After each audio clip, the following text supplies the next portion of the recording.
안녕하십니까. 2021년 1월 20일 새벽 팩트 시작하겠습니다.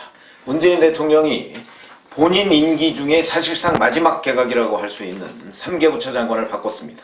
그 3개 부처 장관은 외교부 장관, 그동안에 전혀 언론에 보도되지 않았던 내용이죠. 정의용 외교안보 특보, 안보실장을 했었죠.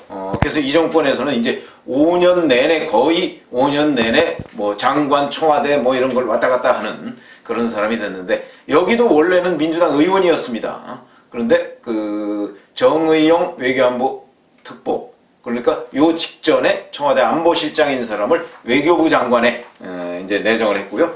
문화체육관광부는 황희 의원, 그 다음에 중소벤처기업부 장관은 권칠승 의원, 둘 다 민주당 현역 의원들입니다. 그 사람들을 임명했습니다. 그런데 자, 제가 오늘 썸네일에 달아놓은 게 부엉이 모임 내각, 부엉이 내각 이런 표현을 썼는데, 이게 왜 그러냐면 이 두 사람이 부엉이 모임 멤버입니다.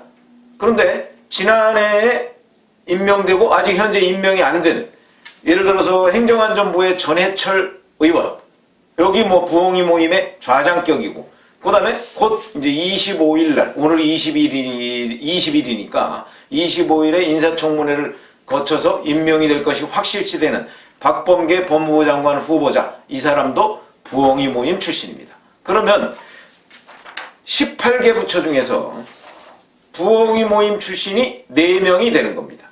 그러니 이거는 단순 뭐 퍼센테이지로 따지면 한 22% 정도밖에 안 된다고는 하지만, 실질적으로는 부엉이 모임이 내각의 실세로 등장했다, 이렇게 얘기를 할 수가 있는데, 부엉이 모임이라는 거 잠시 설명을 드리면 잘 아시다시피 노무현 정부 청와대 출신 국회의원들 15명이, 지금이 21대 국회죠. 그러니까 요 직전에 20대 국회 때 친목을 명분으로 만들었던 모임입니다. 그러니까 노무현 정부 청와대 출신들이 간혹 만나서 우리 정보 교환도 하고 서로 친목을 다지자.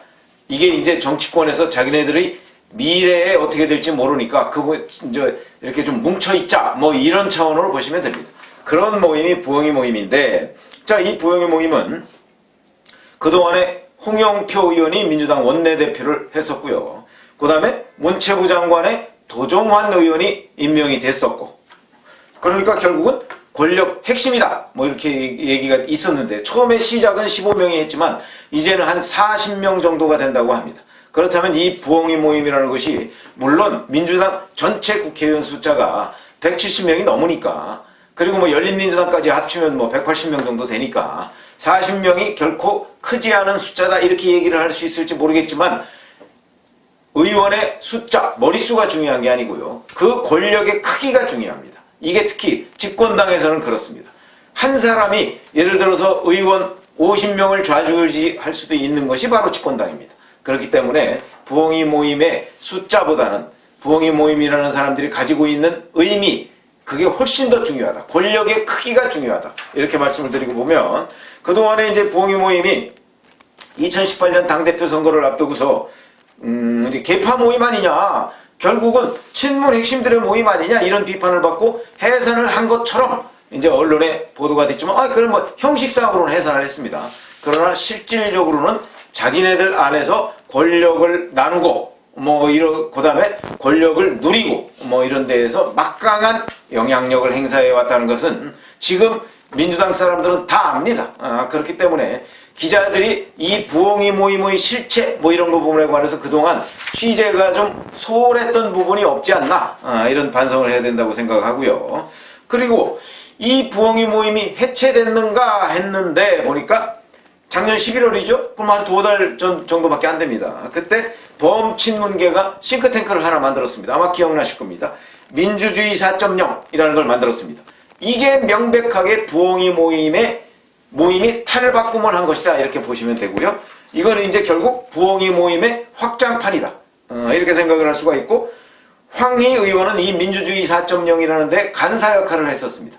그러니까 민주주의 4.0, 엄밀하게 따지면 부엉이 모임의 간사가 결국 문체부 장관 후보자가 됐고, 그 중에 또 핵심 멤버 중에 한 사람이 이제 전해철 의원은 좌장격이었고, 핵심 멤버 중에 한 사람이 박범계 법무장관 후보자인데, 이 사람은 법무장관이 곧 될 것이고, 이렇게 된다면 결국 이 모임이 문재인 정부 임기 말을 떠받치는 핵심들의 모임이다. 이렇게 평가를 할 수가 있죠. 이런 걸 한번 생각하시면 됩니다. 민주주의 4.0이라는 것이 과연 어떤 역할을 할까? 이거는요, 결국 앞으로 이제 문재인 대통령이 사실상 뭐 내년 5월 뭐 8일까지인가 뭐 그게 임기지만 내년 대선 끝나면 그다음부터는 의미가 없고요. 그렇게 따지면 대선이 13개월 남았습니다. 그래서 제가 이 마지막, 사실상 마지막 개각이다 이런 얘기를 하는 이유가 13개월 앞두고서 지금 뭐 누구 바꿀 것 같지 않습니다. 물론 한두 사람 정도 교체는 되지만 본격적인 의미의 개각이라는 것은 이번이 마지막이다. 근데 이 마지막은 결국 부엉이 모임 출신 2명을 발탁하면서 부엉이 내각이 됐다. 이렇게 평가를 할 수가 있고, 그러면 이것이 갖는 의미가 무엇이냐, 제가 이걸 설명드리려고 하는 겁니다. 자, 우선 이렇게 되면 박범계 장관 후보자 또는 한정혜 의원까지 만약에 환경부 장관이 된다고 한다면 민주당 의원 출신의 국무위원이 8명이 됩니다. 거의 절반에 육박합니다. 이게 무슨 내각제도 아니고 대통령제 아래서 엄연히 삼권 분립이 되어 있는데 사실상 내각의 거의 절반 가까이를 집권당 의원들이 현직에서 의원직을 겸하면서 차지하고 있다. 이게 무엇을 의미하느냐. 결국은 뭐 일부 언론에서는 자, 뭐 안정성을 기한다 어쩌고 저쩌고, 그 다음에 인사청문회 리스크를 피한다 어쩌고 저쩌고. 아니, 인사청문회 리스크를 피하려고 한다면 그럼 뭐 아예 내각제로 해버리면 되거나, 아니면 그냥 공무원 출신 임명하면은 대개 인사청문회 리스크라는 것이 그렇게 크지 않습니다. 공무원은 자기가 처음 행정고시를 붙거나 뭐 이랬을 때부터 자기 관리를 좀 하는 편입니다. 일반적인 정치인들이나 시민단체 관계자들하고 좀 다릅니다. 왜 그러냐? 적어도 장관이나 차관 정도까지는 내가 올라가야지 하는 꿈을 행정고시 붙었을 때 갖지 않는 사람이 어디 있겠습니까? 그러다 보니까 자기 관리가 좀 되는 사람이다. 심하게 얘기하면 뭐 좀 아파트를 사거나 뭐 어쩌고 하더라도 남의 이름으로 사는 사람들, 명의신탁을 하는 사람들 제가 주변에서 꽤 봤습니다. 그렇기 때문에 자기 관리라는 측면에서 본다면 결국 공무원 출신을 장관이나 차관으로 발탁하는 것이 제일 안정성이 있는데도 불구하고, 자, 문재인 대통령은 여당 의원 출신을 이렇게 거의 절반 가까이 기용을 한다. 이게 무엇을 의미하느냐? 결국은 인사풀이 짧다, 좁다, 이걸 의미하는 겁니다. 그러니까 뭐냐면 그동안은 뭐 무슨 야당 의원한테 뭐 그 장관을 하라고 제기를 했는데 야당 의원이 하질 않았다, 그래서 뭐 무슨 탕평 내각을 못했다, 이렇게 얘기하는 건 다 수사학적인 얘기고요. 실질적으로 보면 결국은 한쪽 눈을 감고 인사를 했다. 그러다 보니까 민주당 의원이 아니거나, 아니면 심지어는 뭐 야당이라고는 하지만 지금 민주당 사람들 또는 문재인 대통령의 눈에 열린민주당도 야당이라고 하는 거 아니겠습니까? 얼마 전에 법사위에서 야당 몫으로 열린민주당 의원을 내정한 적이 있습니다. 그러니까 지금 민주당 사람들 시각은요, 열린민주당도 야당입니다. 이런 개념을 가지고 야당을 판단을 한다면 지금 열린민주당이 어떻게 야당입니까? 그런 개념이기 때문에 이 사람들이 쓰는 용어와 보통 상식인이 쓰는 용어는 좀 다르다 하는 차원에서 본다고 한다면 결국은 여당, 민주당 의원들을 이렇게 많이 기용하는 것은 인재풀이 좁다, 그리고 탕평 인사를 할 생각은 없다, 이런 것을 단적으로 보여주는 장면이다.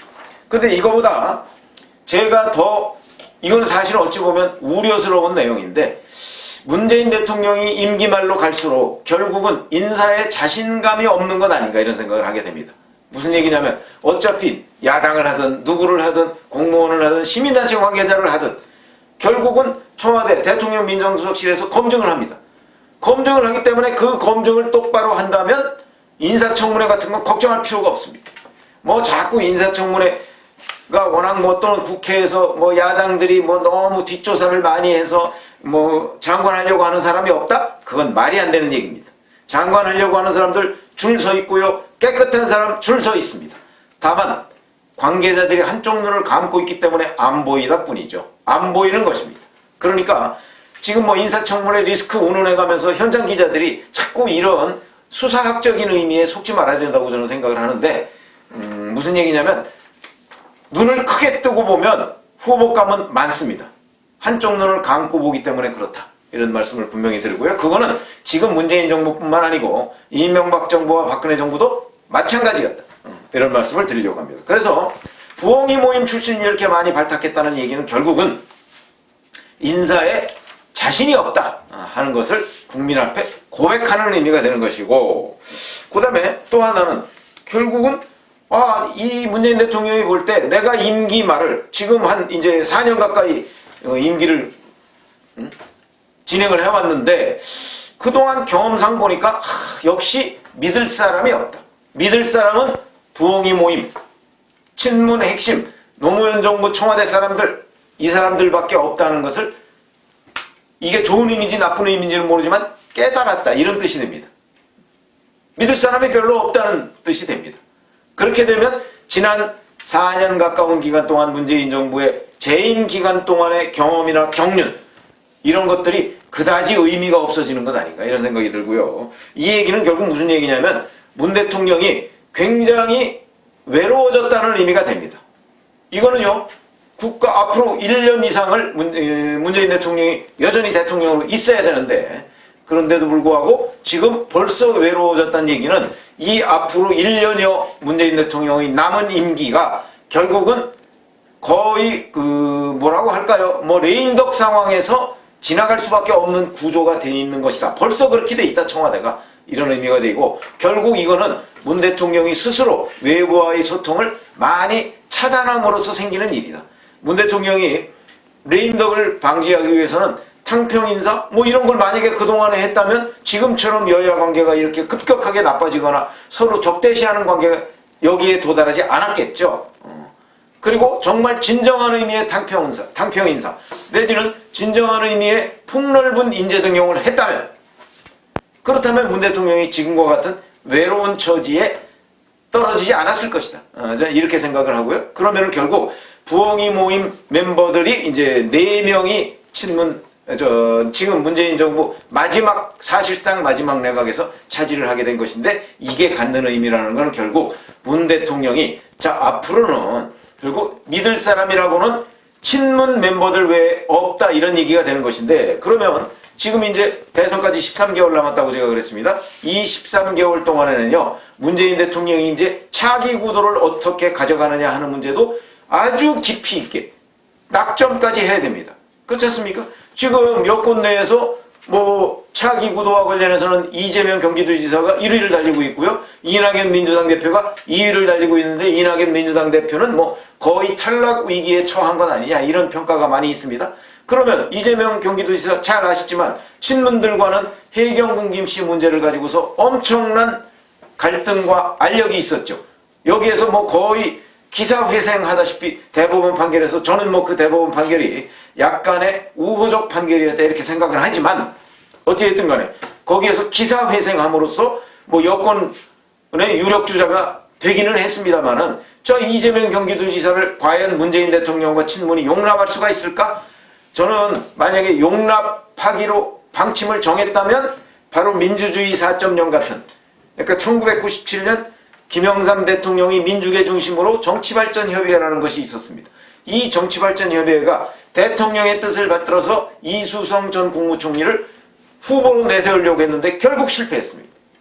그거와 마찬가지로 결국 이번에 민주주의 4.0이라는 것이 그것도 결국은 아마 친문 후보를 옹립하기 위한 일종의 가설무대 플랫폼 같은 것이라고 보는데, 여기서 지금 있지도 않은 친문 후보를 어떻게 거기서 옹립을 할 수가 있겠습니까? 그러면 지금 민주주의 4.0은요, 이미 아마 친문 후보 옹립을 둘러싸고 그 내부에서 논의를 하고 있을 겁니다. 이 논의 구조가 이미 갈려 있을 것이라고 봅니다. 야, 우리가 어쩔 수 없는 것 아니냐? 이재명 지사로 그래도 가야지. 국민들의 인기가 높은데. 그런가 하면 또 일부는 그게 아니다. 이재명 지사가 어떤 사람인데 우리가 이재명을 너무나 잘 알지 않느냐. 그러면서 반 이재명 쪽하고 이렇게 갈라져 있을 가능성이 저는 매우 높다. 이거는 바로 1997년에 정발협을 취재해본 제 경험으로 보면 지금 민주주의 4.0이 아직 본격적으로 쪼개지진 않았지만 그런 쪽으로 이른바 왜 우리가 농담처럼 주다 야싸 이런 얘기 과거에 많이 했었습니다. 주간에는 다방, 야간에는 사롱 이런 얘기인데 그게 낮과 밤이 다르다는 겁니다. 이게 어찌 보면 정치인들의 모습입니다.